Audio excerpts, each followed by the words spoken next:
Movement is one of the features exhibited by living organisms. If you look around, you can see people walking through the park, leaves of a tree moving along with the wind, children playing with the ball, and then flying birds. So you can see a vivid range of movement here. But my question is, does locomotion and movement the same? Let us try to define these terms first. Movement is the displacement of a body or a part of a body from its original position. If a body gets displaced from one place to another, we can term this as a voluntary action, that is locomotion.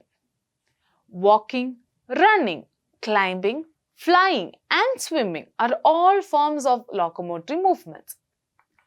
All living organisms from single cell to multicellular organisms exhibit movement.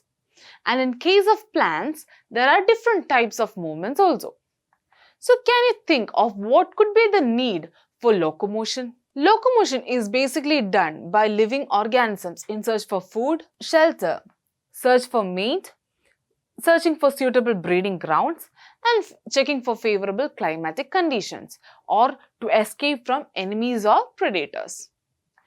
We can also state that there are movements inside and outside the body. So can you think of the different movements taking place in our body? The motion of limbs, eyelids, tongue and jaws are a few movements that occur outside the body. Then how does this happen? It appears as a result of the contraction of muscles by the contractile proteins.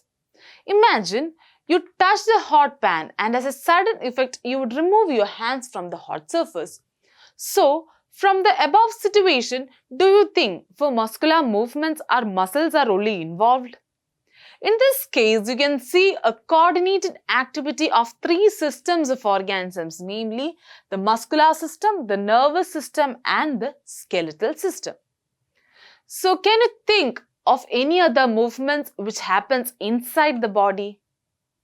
Yes, there you are. Cilia and villi movements, muscle contractions and heart beating are a few movements that occurs inside the body. So now let us focus on the different cell movements of the human body.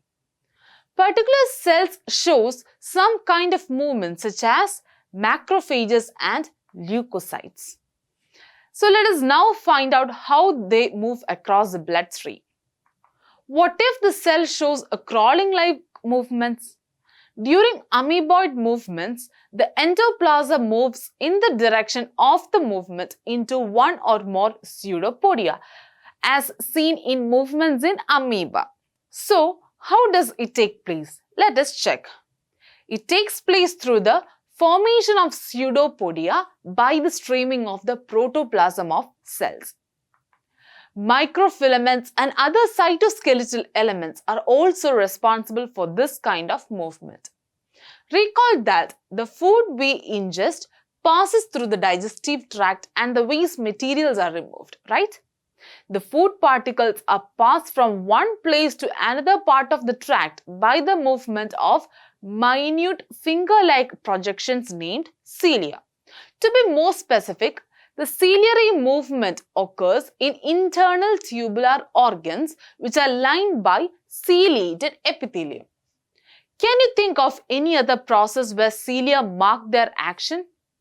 Yes, in the respiration process, the coordinated movements of cilia in the trachea helps in removing the dust particles.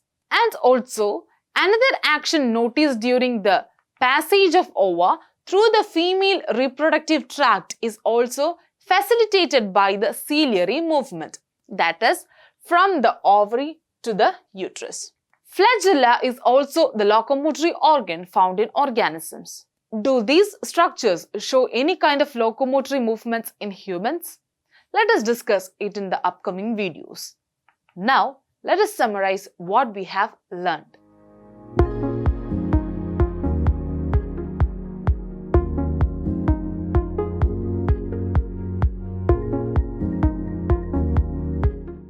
Manorama Horizon. Learning made simple.